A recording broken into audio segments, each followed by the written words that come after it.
जय राम जी की। श्री वाल्मीकि रामायण युद्ध कांड 52वां सर्ग। ध्रुमाक्ष का युद्ध और हनुमान जी के द्वारा उसका वध। भयंकर पराक्रमी निशाचर ध्रुमाक्ष को निकलते देख युद्ध की इच्छा रखने वाले समस्त बानर हर्ष और उत्साह से भरकर सिंहनाद करने लगे। उस समय उन बानरों और राक्षसों में अत्यंत भयंकर युद्ध छिड़ गया। वे घोर वृक्षों तथा सूलों और मुदगरों से एक दूसरे को चोट पहुंचाने लगे। राक्षसों ने चारों ओर से घोर बानरों को काटना आरंभ किया तथा बानरों ने भी राक्षसों को वृक्षों से मार मार कर धराशायी कर दिया। क्रोध से भरे हुए राक्षसों ने अपने कंक पत्र युक्त सीधे जाने वाले घोर एवं तीखे बाणों से बानरों को गहरी चोट पहुंचाई। राक्षसों द्वारा भयंकर गदाओं, पट्टीसों, कूट, मुदगरों, घोर परिघों और हाथ में लिए हुए विचित्र त्रिशूलों से विदीर्ण किए जाते हुए वे महाबली बानर अमरस जनित उत्साह से निर्भय की भांति महान कर्म करने लगे। बाणों की चोट से उनके शरीर छिद गए थे, शूलों की मार से देह विदीर्ण हो गई थी। उस अवस्था में उस बानर युद्धपतियों ने हाथ में वृक्ष और शिलाएं उठाईं। उस समय उनका वेग बड़ा भयंकर था। वे जोर जोर से गर्जना करते हुए जहां तहां वीर राक्षसों को पटक पटक कर मथने लगे और अपने नामों की भी घोषणा करने लगे। नाना प्रकार की शिलाओं और बहुत सी शाखा वाले वृक्षों के प्रहार से वहां बानरों और राक्षसों में घोर एवं अद्भुत युद्ध होने लगा। विजयोल्लास से सुशोभित होने वाले बानरों ने कितने ही राक्षसों को मसल डाला। कितने ही रक्त भोजी राक्षस उनकी मार खाकर अपने मुखों से रक्त बमन करने लगे। कुछ राक्षसों की पसलियां फाड़ डाली गईं। कितने ही वृक्षों की चोट खाकर ढेर हो गए। किन्हीं का पत्थरों की चोट से चूर्ण बन गया और कितने ही दांतों से विदीर्ण कर डाले गए। कितनों के ध्वज खंडित करके मसल डाले गए। तलवारें छीन कर नीचे गिरा दी गईं और रथ चौपट कर दिए गए। इस प्रकार दुर्दशा में पड़कर बहुत से राक्षस व्यथित हो गए। बानरों के चलाए हुए पर्वत शिखरों से कुचल डाले गए पर्वताकार गजराजों, घोड़ों और घुड़सवारों से वह सारी रणभूमि पट गई। भयानक पराक्रम प्रकट करने वाले वेगशाली बानर उछल उछल कर अपने पंजों से राक्षसों के मुंह नोच लेते या विदीर्ण कर देते थे।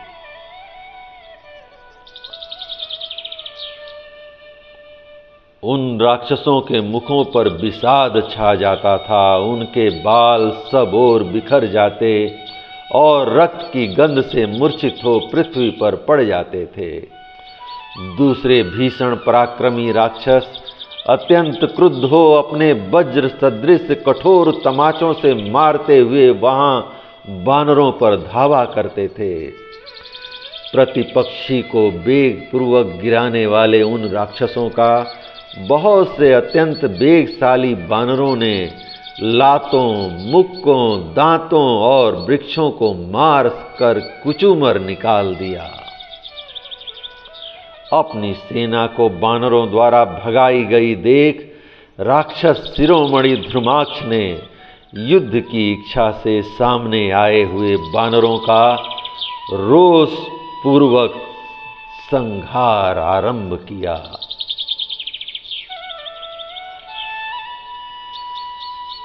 कुछ बानरों को उसने भालों से गांथ दिया, जिससे वे खून की धारा बहाने लगे। कितने ही बानर उसके मुदगरों से आहत होकर धरती पर लौट गए। कुछ बानर परिघों से कुचल डाले गए, कुछ भिंद पालों से चीर दिए गए, कुछ पट्टिसों से मथे जाकर व्याकुल हो अपने प्राणों से हाथ धो बैठे। कितने ही बानर राक्षसों द्वारा मारे जाकर खून से लथपथ हो पृथ्वी पर सो गए, और कितने ही क्रोध से भरे राक्षसों द्वारा युद्ध स्थल में खदेड़े जाने पर कहीं भागकर छिप गए। कितनों के हृदय विदीर्ण हो गए, कितने ही एक करवट से सुला दिए गए, तथा कितनों को त्रिशूल से विदीर्ण करके ध्रुमाक्ष ने उनकी आंतें बाहर निकाल दीं। बानरों और राक्षसों से भरा हुआ वह महान युद्ध बड़ा भयानक प्रतीत होता था। उसमें अस्त्र शस्त्रों की बहुलता थी तथा शिलाओं और वृक्षों की वर्षा से सारी रणभूमि भर गई थी। यह युद्ध रूपी गांधर्व संगीत महोत्सव बड़ा अद्भुत प्रतीत होता था। धनुष की प्रत्यंचा से जो टंकार ध्वनि होती थी वही मानो वीणा का मधुर नाद था। हिचकियां ताल का काम देती थीं और मंद स्वर से घायलों का जो कराहना होता था वही गीत का स्थान ले रहा था। इस प्रकार धनुष हाथ में लिए ध्रुमाक्ष ने युद्ध के मुहाने पर बाणों की वर्षा करके बानरों को हंसते हंसते संपूर्ण दिशाओं में मार भगाया। ध्रुमाक्ष की मार से अपनी सेना को पीड़ित एवं व्यथित हुई देख पवन कुमार हनुमान जी अत्यंत कुपित हो उठे और एक विशाल शिला हाथ में ले उसके सामने आए। उस समय क्रोध के कारण उनके नेत्र दुगुने लाल हो रहे थे। उनका पराक्रम अपने पिता वायु देवता के ही समान था। उन्होंने ध्रुमाक्ष के रथ पर वह विशाल शिला दे मारी। उस शिला को रथ की ओर आती देख ध्रुमाक्ष हड़बड़ी में गदा लिए उठा और वेग पूर्वक रथ से कूदकर पृथ्वी पर खड़ा हो गया। वह शिला पहिए, कुबर, अश्व, ध्वज और धनुष सहित उसके रथ को चूर चूर करके पृथ्वी पर गिर पड़ी। इस प्रकार ध्रुमाक्ष के रथ को चौपट करके पवन पुत्र हनुमान ने छोटी बड़ी डालियों सहित वृक्षों द्वारा राक्षसों का संहार आरंभ किया। बहुतेरे राक्षसों के सिर फूट गए और वे रक्त से नहा उठे। दूसरे बहुत से निशाचर वृक्षों की मार से कुचले जाकर धरती पर लौट गए। इस प्रकार राक्षस सेना को खदेड़कर पवन कुमार हनुमान ने एक पर्वत का शिखर उठा लिया और ध्रुमाक्ष पर धावा किया। उन्हें आते देख पराक्रमी ध्रुमाक्ष ने भी गदा उठा ली और गर्जना करता हुआ सहसा हनुमान जी की ओर दौड़ा। ध्रुमाक्ष ने कुपित हुए हनुमान जी के मस्तक पर बहुसंख्यक कांटों से भरी हुई गदा दे मारी।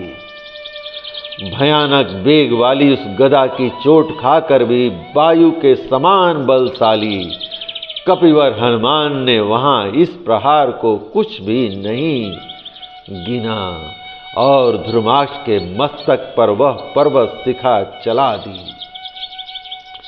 पर्वत शिखर की गहरी चोट खाकर ध्रुमाक्ष के सारे अंग छिन्न भिन्न हो गए और वह बिखरे हुए पर्वत की भांति सहसा पृथ्वी पर गिर पड़ा।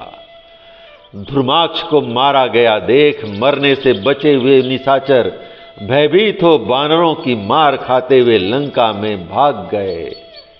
इस प्रकार शत्रुओं को मारकर और रक्त की धारा बहाने वाले बहुत से नदियों को प्रवाहित करके महात्मा पवन कुमार हनुमान यद्यपि शत्रु वध जनित परिश्रम से थक गए थे, तथापि बानरों द्वारा पूजित एवं प्रशंसित होने से उन्हें बड़ी प्रशंसा हुई। जय राम जी की। इस प्रकार श्री वाल्मीकि निर्मित आर्ष रामायण आदि काव्य के युद्ध कांड का 52वां सर्ग प्रभु श्री राम की कृपा से पूर्ण हुआ। जय राम जी की।